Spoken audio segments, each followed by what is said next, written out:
It's Professor Phil in the building, baby. You already know. Here's the great part. We're back at Money and Politics. I got a young man, Mark. If you don't mind putting yourself on mute for a second, so I can get this out there real quick. Uh, Okay. as you, yeah, as you already know, you can see from the mirror window, along with being able to see me live from my uh, studious bedroom. I'm doing pretty good. Thank you very much for asking. Anyway, I have a Mark Peters on the line who is going to discuss with me his $10 million triage, how he winded up in debt, how did he wind up in a situation where he had to pay almost or over $10 million, 200,000 in interest, and all the problems that came thereof. Mark, you on the line there? Yes, I am, Phil. All right, Mark. I spliced out the content of our pictures, which have emerged as victorious. You on the other hand, you don't seem to have experienced any highlights, but I have. I'm sorry. I look great. Okay, so don't think that I'm like I'm being cold-hearted or anything of that nature, but I look great. All right, just letting you know. All right. Yeah. No. All right, so tell me, all right, how did this thing go down? For one, who did you meet, and how in the hell did $10 million wind up in your pocket? What happened? What put you in this situation? Well, the long and the short of it, I guess, is I have a guy that lived in Jersey, and You're breaking up real bad there, he Mark. used to, Mark, let me you're breaking up there. Here, go ahead let me again. get off speaker. Let me get Thank off you. speaker. Appreciate it. And anyway, the bottom line is he had a process that he was No, doing. who is he? See, give me the story. I need the story, Mark, not the All right. preview. The guy's name is Tim, and I'll probably leave the rest of it anonymous. But Well, he you don't was have to. No, I don't want to take all of his work. No, no, no. He burns you, and then I don't get paid for anything. You kidding? Come on, no, no. okay. All Yeah, right. kill the All poodle. right. Kill the poodle. Kim Latoto. All right. Yeah, Yes. Tim Mather. He's out of the Jersey area, and he put me in a system that he's been developing over a course of years, Okay. and he had a way of doing it with a closed account with Wells Fargo that I had, and then we were doing a 1041 voucher with on a check that we basically processed it out and made it out to the U.S. Treasury. You don't sign the actual check, but you actually fill out the amounts that you want to put through, Right. and then as you process all that, you send a bunch of other paperwork with it. And what happens over that process is, I'll give you some of the particulars on it. We were doing like W8, and I did what we call a 98 number, Okay. which was on Mark Peters unincorporated. So it wasn't attached to my SS number, but it was just like the corporation, but unincorporated.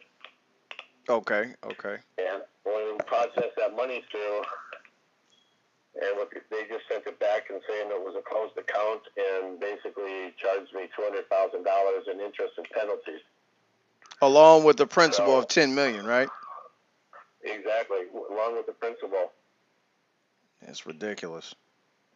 And so at that point, I got a little upset, and I said, well, I think I'm drawing the line in the sand, and I'm not going to work with this guy anymore. So I ran into you. Hmm. So How you're did a you friend of mine that I do business with. right. Now how did you get a hold of me?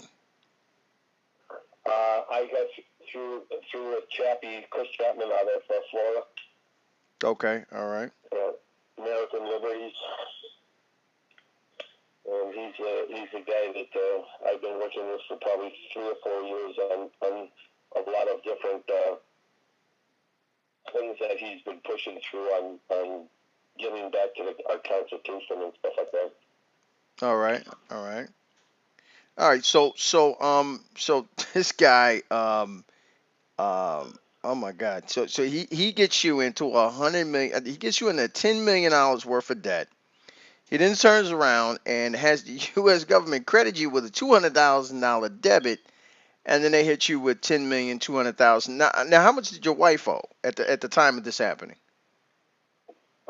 She had, both combined with mine and hers, she had over, between us, we had over 120,000. 120,000. Oh my. Okay. All right. All right.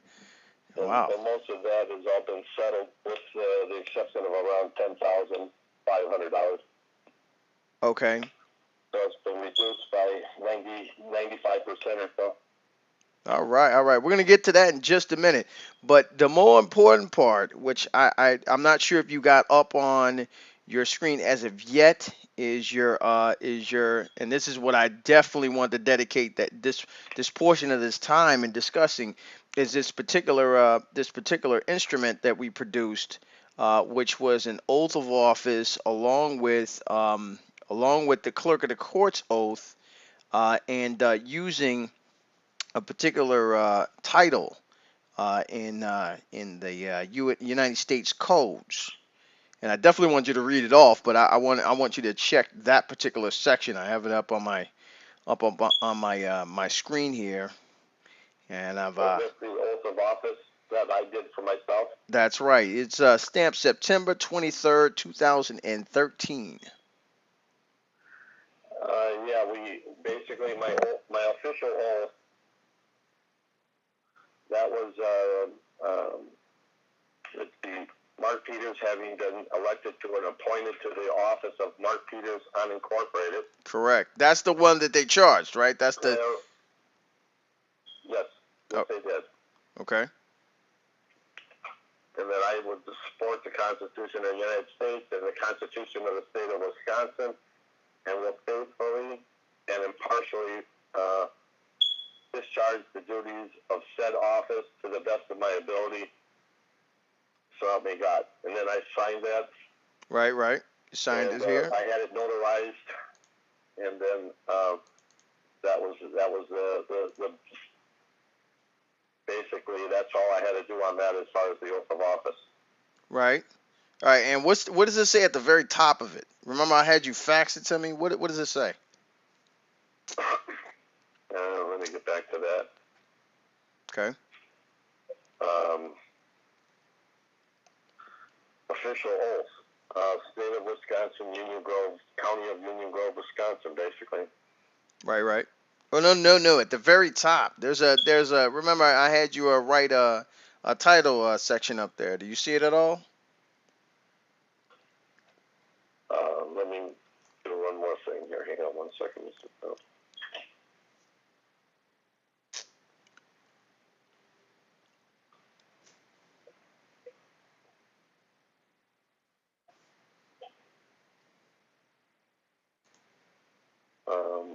I don't have that in front of me, so.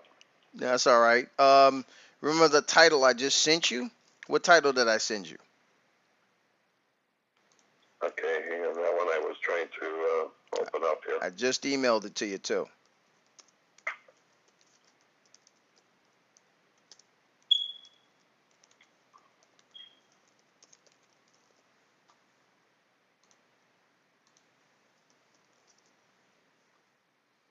And take a look at that. This way we can. This way we don't have. I don't want any. I don't want to hear anybody saying, "Gosh, this thing." Okay, I'm sorry there. It's okay. Not opening up, Bill. That's all right. No worries. Your email isn't opening? Having a problem with your email now? No, it's not the email. It's the link. It wasn't opening up. Okay.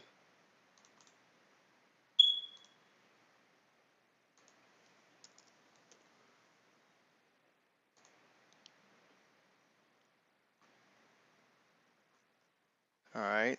All right. So, I want you to look up 18 USC subsection 8 since you can't open it.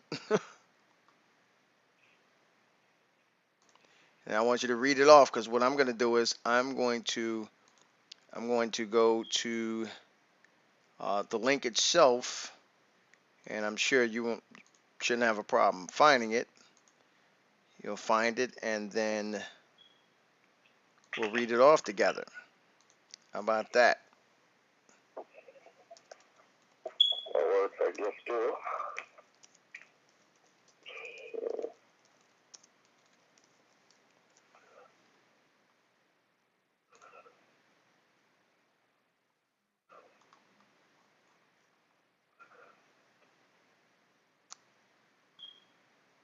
Is there anything else we can discuss in the meantime here that we could talk about on some of the processes we've gone through?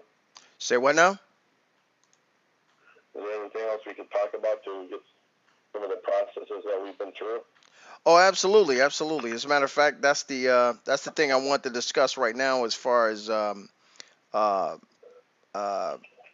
what's it? I got this. You have what? I could hardly hear you. You're really muffled. You're really muffled.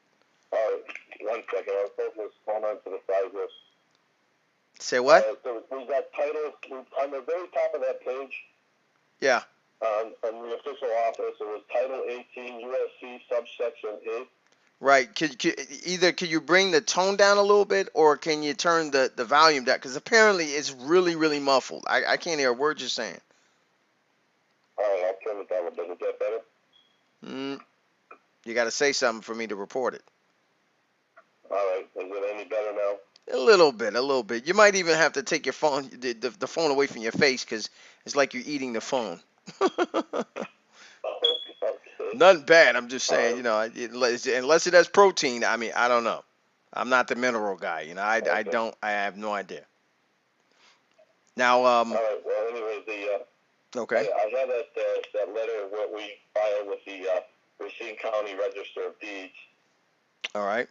And what we basically did with the correspondence and the documents and forwarded to No. We're not there yet. We're at 18 USC subsection 8. That's where I'm at right now on my video feed. I wanted you to read 18 USC subsection 8 unless you have it printed or you can pull it up.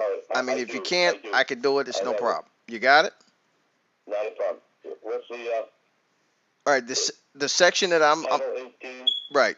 Not the whole entire thing. Wait a minute. You see where it says it starts where it ends at almost the last paragraph, last sentence within the paragraph. It says drawn by or upon authorized officers of the United States. See that section? It's inside the entire paragraph. It's just at the very end. It's almost at the end. All right, the claims under Wisconsin statute 706. No, you're everywhere. I have no idea where you're at right now. 18 USC subsection 8. Obligations or other security of the United States defined. Mark, I don't know how many times we discussed this, but this is right here. I sent it to you several dozen times, as a matter of fact, even in a PDF. I don't see why you can't find this. Okay.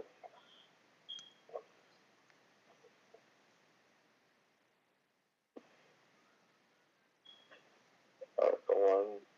Section 8 of the United States Constitution, blah, blah, blah. No, Title 18 USC subsection 8.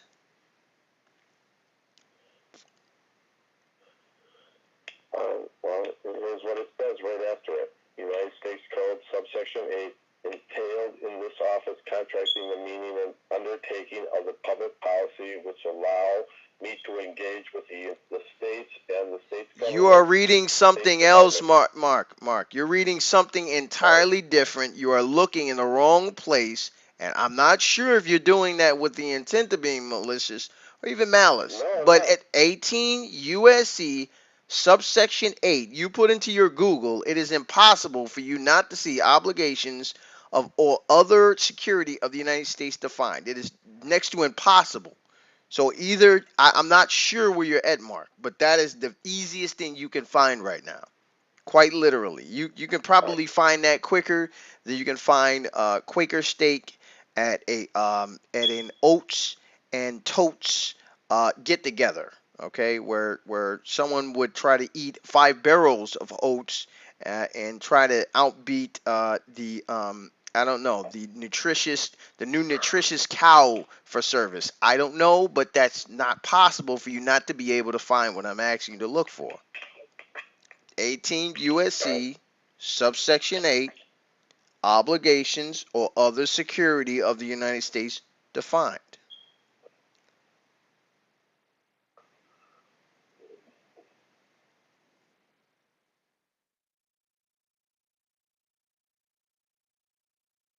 Otherwise, I could read it because I'm quite sure the viewer right now is looking at it and saying, "Oh my God, I found it in 2 seconds."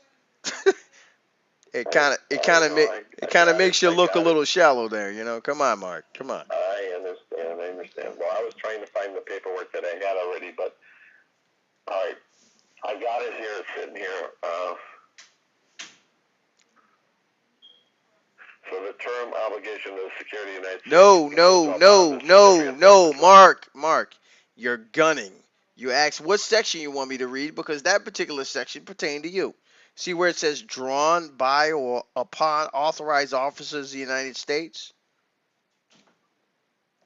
See that part?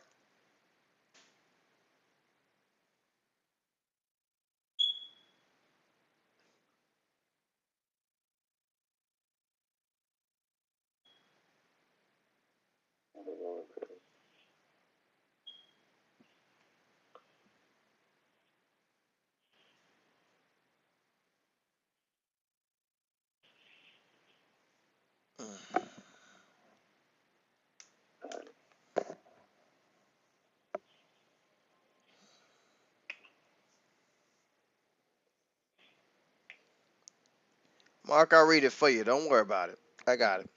Drawn by or upon authorized officers of the United States, stamps, which are postal stamps, I'm going to pull up in just a moment, and other representatives of value or whatever denomination issued under any act of Congress and canceled United States postal stamps. Okay, we got that out of the way. Apparently, that was very difficult. So let me pull up. Give me a moment. I'm going to pull up the actual documentation again that we looked at prior to that. Let's split the screen. And as you can see, we have United States or USA Forever stamps. Okay, September 23rd, 2013 is when they were stamped. Of course, that was for the oath of office of Mark Peters Unincorporated by Mark Peters. And then we're going to go down to the state representative, which is Tyson Fetts. Do you have that the copy of that, or do you have that up on your screen, or you don't have that up at all? Mark, With the one with the canceled stamps on it, I do. with the who? With the official office and with Tyson. Tyson Fetts, right? Yes, that is. Okay, that is the clerk of the court. Now that's one of the clerks in which we were corresponding with. This is the type of claim that I kind of make, especially when I had done child support. I had used the oath of office along with the bond, which of course was payable to my ex-wife, who then exchanged it out, payable against the clerk because the bond was payable, or yes, the bond was payable against the clerk of the court in the amount of $5 million. I'm actually, if I can be given a moment, I'm actually going to pull that up as well. Um, the Clerk of the Courts Act specifies this. I'm just to um, uh, just to give, I guess, you can call it a sneak preview or whatever you like to call it. But it's pretty easy. Um, Gonna pull it up here off of the State's General Assembly site here. You'll see Clerk of the Court, um, Clerk of the Court Act in Illinois, and right here I'm going to reference to this, in which be approved by judges, clerks, and a penalty not less than 5,000. This is what I taught in New York. As a matter of fact, I gave them an idea as into what I had done, and that 5,000 per 10,000 people would accelerate into an amount of not less than 5 million. So that means if you move the digits 10,000 per 10,000 people, and there's 10 million people in Illinois, then that would make that bond $5 million worth and indemnified by this particular statute. So they were able to pay their own debts because the clerk, by virtue of the office, as you can see here, and delivers all papers and anything pertaining to the case in which is undefaced, and its full value can be the representation of the credit in which was then introduced into their system. Going back into the linguistics of 18 USC subsection 8, as you can see there, this particular section authorized this particular indemnification. Do you have the confirmation of claim, that same letter that we sent out, oath of office, legal offices of Mark Peters? Do you have that? The official oath? No. Again, confirmation of claim. Remember the confirmation of claim? Yes, yes. The corresponding letter that we sent out? That. Just now, if I got it right here. Okay, could you read that off? All right.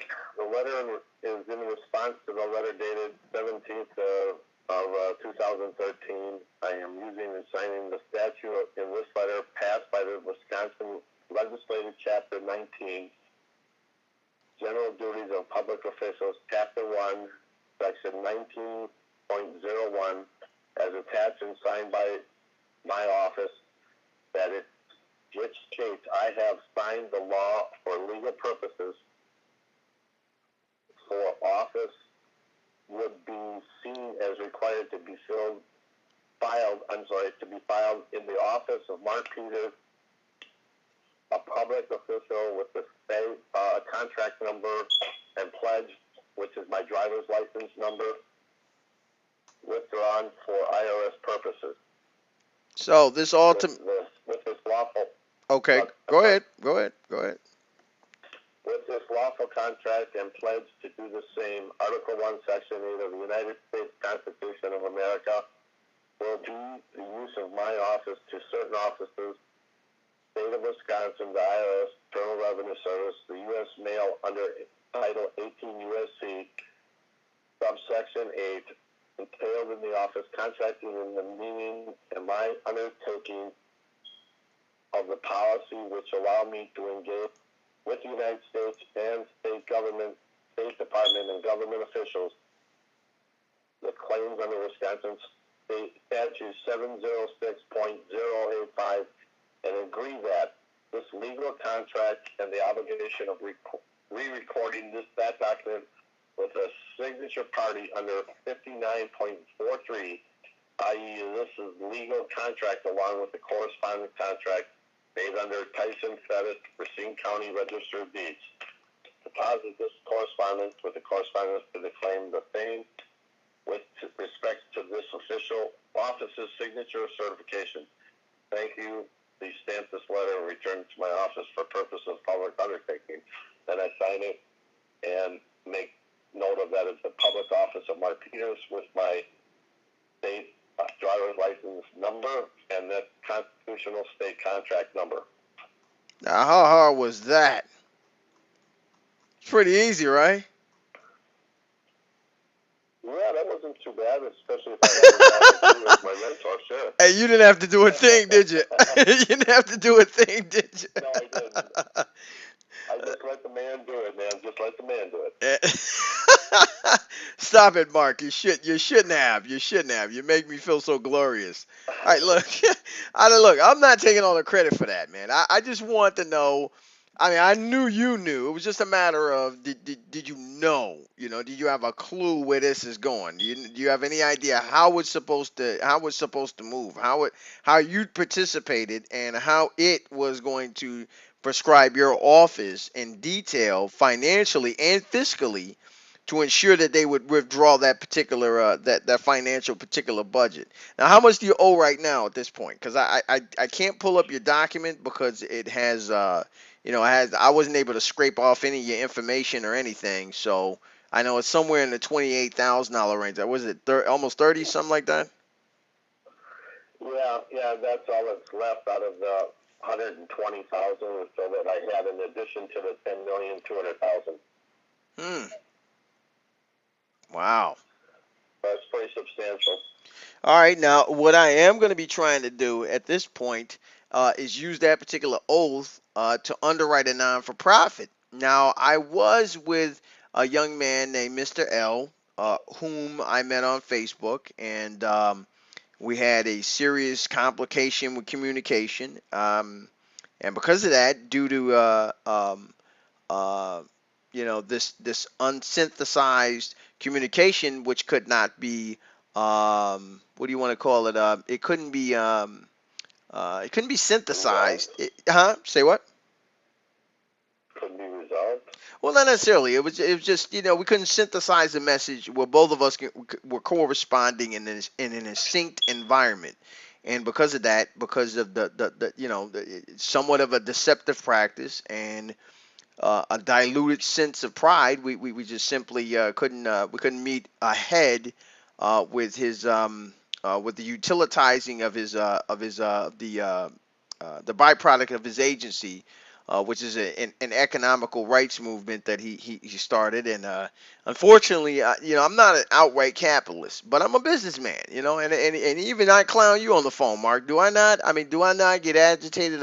Or even upset sometimes when I know that the person on the other end sometimes has a lot more logic than they like to put out on the table. I mean, sometimes I lose it, right, a little bit. Absolutely. That's, you work through it, that's all. Yeah, yeah. So I mean, there was just there wasn't a bold face like I don't know, I'm not gonna care, I can give a damn. It just was like at the end of the day, I'm trying to build people, which is fine, but ultimately you still need a capitalist. If you don't have a lobbyist in your group, you're not gonna be able to pass any laws if you're a subsidiary that doesn't make a lot of money, right? Exactly So you right. got to bank on some power that's infrastructure to do certain activities. If you try to take their lane, what usually happens? You wind up, defunct, or you are improperly defunct because you didn't have an option other than to either shut down or to appease someone else that will do it practically for nothing, or just hand it to you and expect you to do right by them. But if they think like a capitalist, if they act like a capitalist, they're probably going to be a what? We'll be actually a lot more cooperative in an asset. Yeah, I mean, in a Yeah. sense, but if you're dealing with an asset that wants to give you benefits and extend those benefits, you got to kind of tweak it so that they get what they need to a certain extent in a priority sense. If I was able to get this oath taker, this mayor, then I could take all my pledges straight to Washington. I didn't have to stop. I don't have to go to New York. I don't have to go to California. I can stop right at his office, get a contract signed, just like yours, and I can discharge millions among millions. I can literally wipe out an entire deficit on one corporation with one oath taker. That's it. But I can't seem to plant my feet. And why? Because people want control. You can't control an asset. An asset is like you've heard of assets in military terms. When they say we shot 5 batteries, that's the last of our assets. That's what it means. It's an uncontrolled uh, uh, uh, uh, force to be reckoned with to a certain extent. I'm not like I said, I'm not God or anything. I'm just saying that when you interpret someone that knows something better than you and you want them to do something for you, you give a little to get a little. I mean, at the end of the day, I even said I'd give something. I give my time for free. I just simply needed that essential time to say, when I talk to you, Mayor, when I come up here and I have you sign a contract, will we have a problem? And he says no. Then apparently I got what I want. He's gotten what he's wanted because I'm able to write up these bylaws that are consistent with the state laws and consistent with the federal laws to ensure anything like this comes up. Guys like you don't fall at the wayside and get stuck with a huge bill by what's the guy's name again?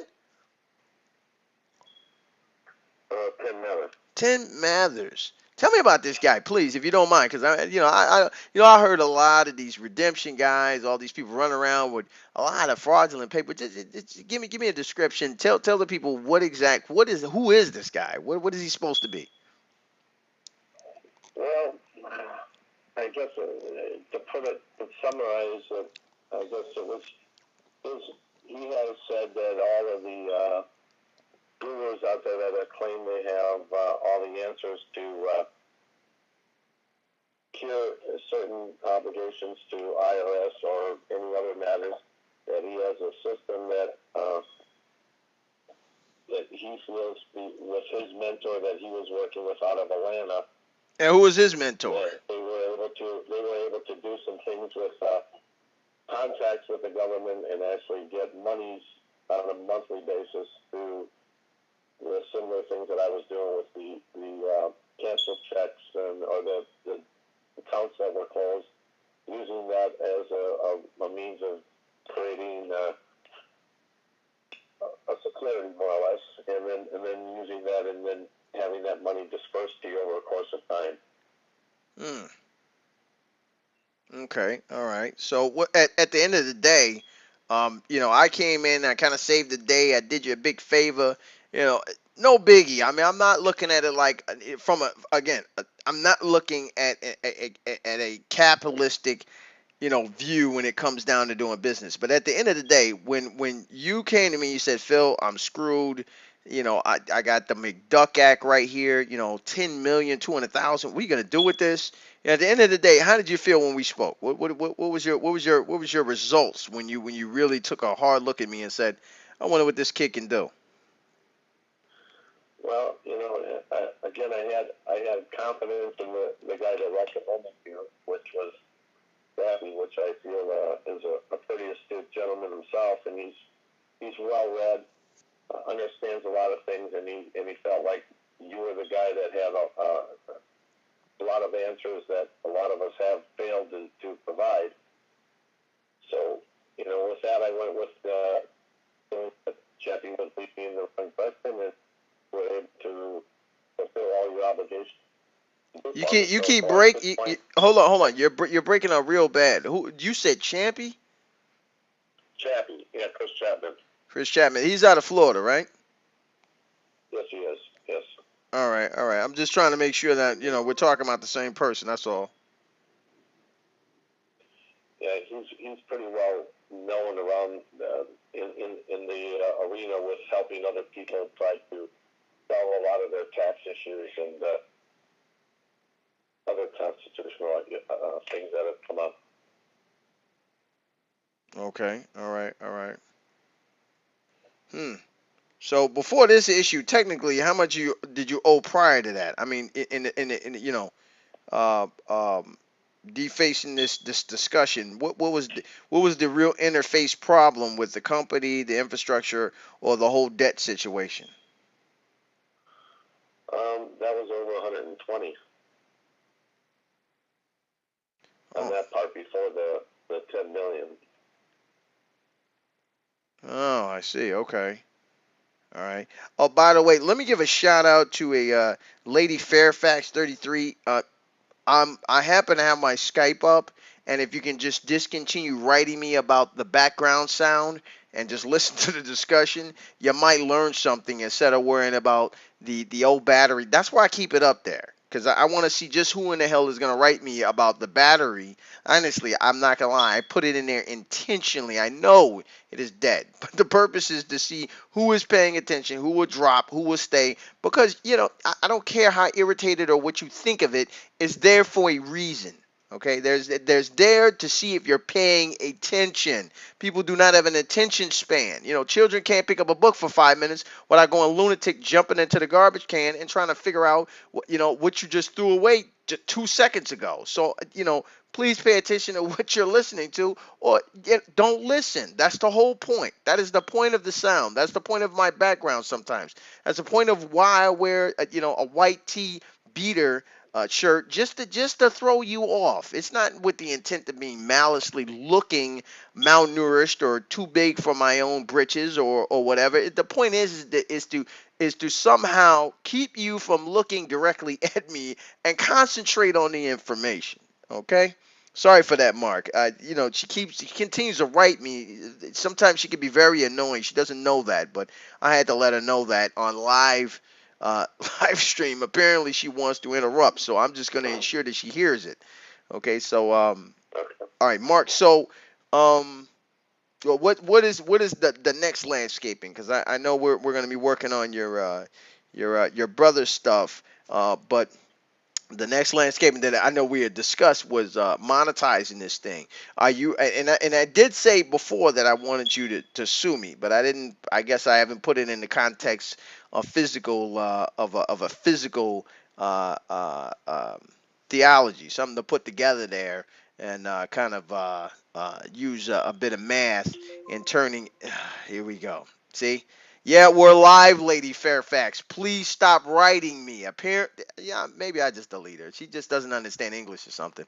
I have no idea. I'm not even gonna try to figure it out. I've made this very clear, but it's just not. It's just not. She's not getting it. Anyway, yeah. So, where we're at as far as administrating this is concerned, I know that we've been discussing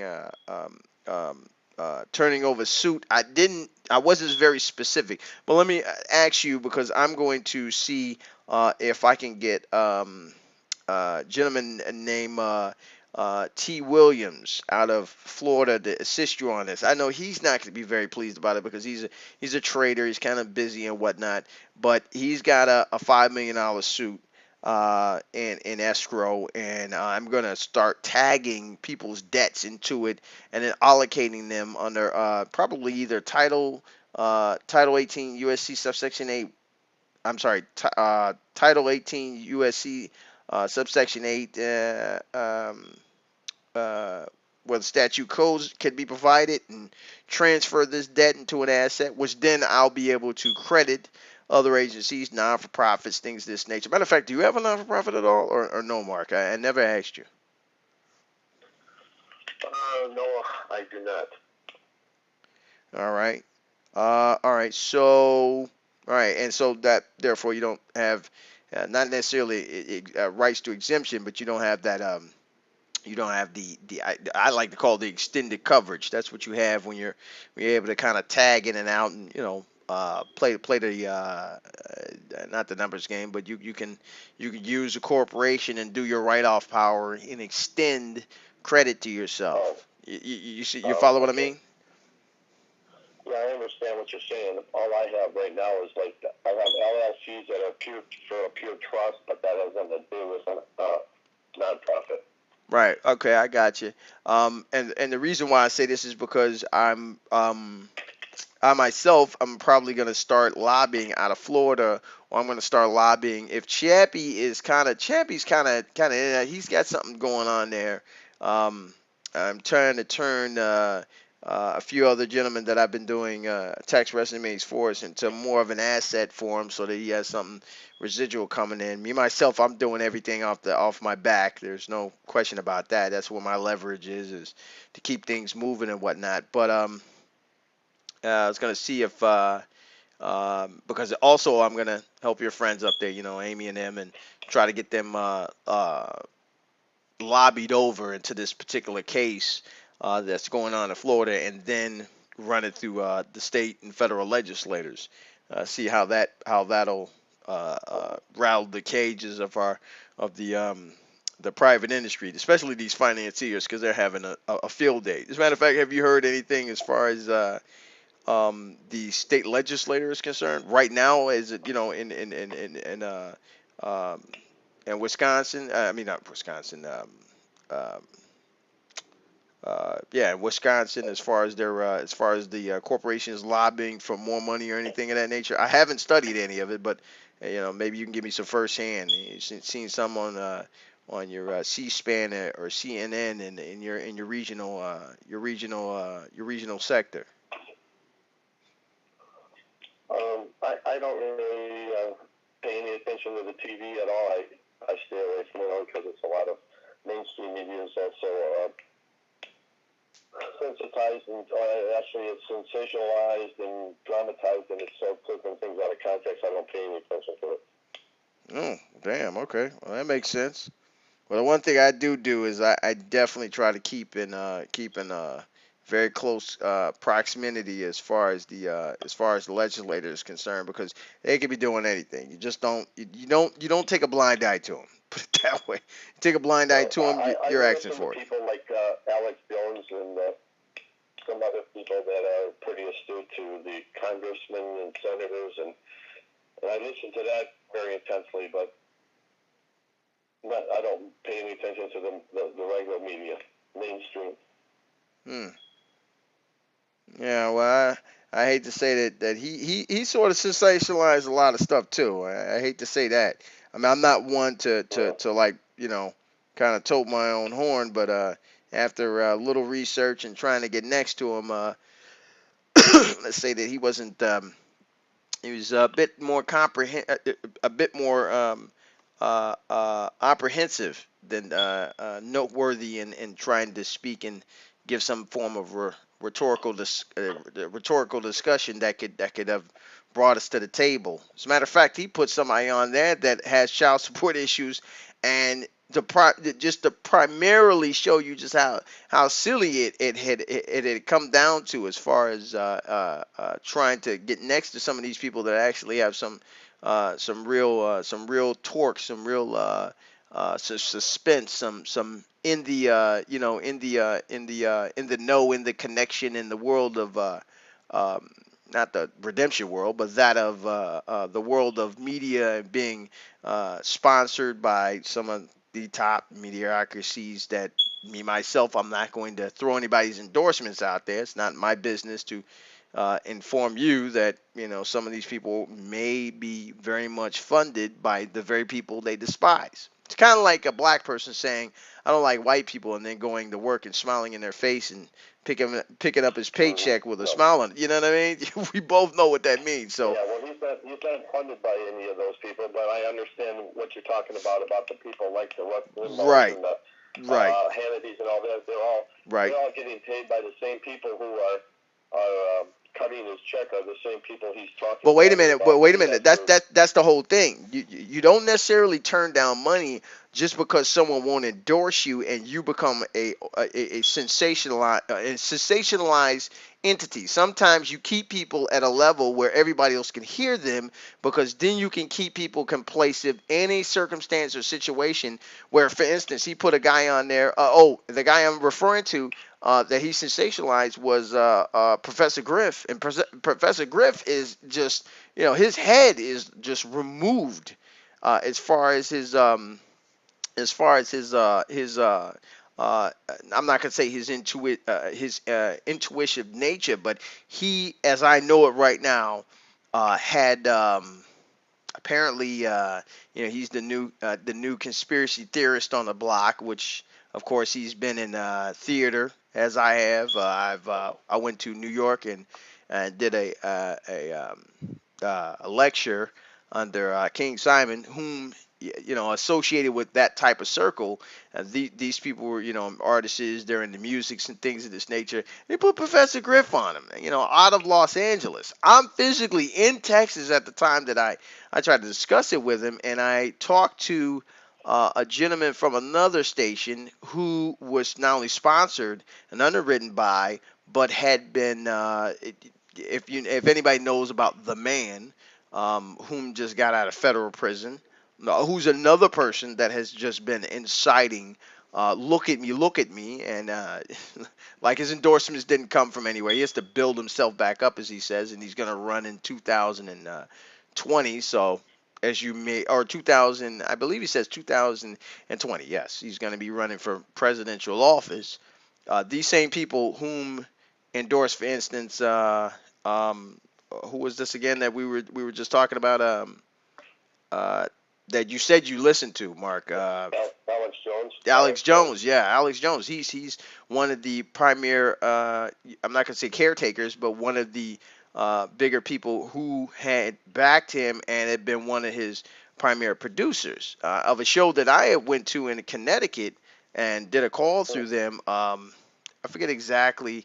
I'm gonna have to look it up, and I'll probably get one of them on the phone and tell you. And you'll see that by the discussion alone, the man and one of his primary studio producers kind of were in cohorts when I talked to their one of their biggest connections as far as the man was concerned, and then the man getting back to Alex Jones and me getting a phone call from one of his studio producers who kind of said, you seem to be very rational in your discussions. These from my YouTubes that they previewed that somehow, yeah, I seem to know everything that needs to be known about the government, but I don't seem to have a means to overturn it. Like somehow I'm some kind of radical, which of course you can then turn a radical into a terrorist, quote unquote. Just assume as soon as the name and the textile of your information fit the criteria of trying to overthrow the government. And I know that, for instance, Texas is full of crap. If it thinks it's going to overturn its own institutional fractionalizational system, um, for trying to take an oath of an office, say the governor, where the governor now that we know of right now says, oh, we're going to split the union, we're going to become our own country, and we're going to go back to the sovereign indemnification of public access to monetization, everything from cash, gold, silver, any type of reserve we'd like to go into. And I know, for instance, when you get into office, you have to take an oath, which defuncts you back over to the federal government because it says in the read your oath again. Read your oath again for me, Mark. And when you come up and it says the Constitution of the United States, stop there. Go ahead and say it. Reread it for me. Okay, one. This is this is this is hilarious because you're talking about people that back people that don't even know the legal ramifications to trying to part ways with a partner such as the United States and consolidate yourself as a genuine international power. You're not backed by any currency. No other foreign nation is going to give you a military. Even if you have one, you can't have a state military if you're not comprised of a federal subsidiary. That means that some other country would have to back your military. Period.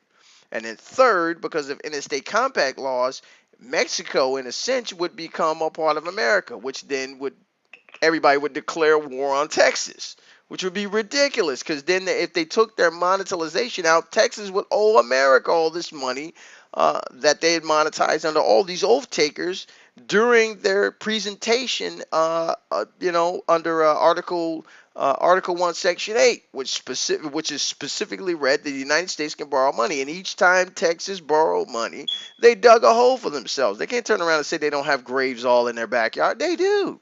So it's ridiculous. But read that oath for me again.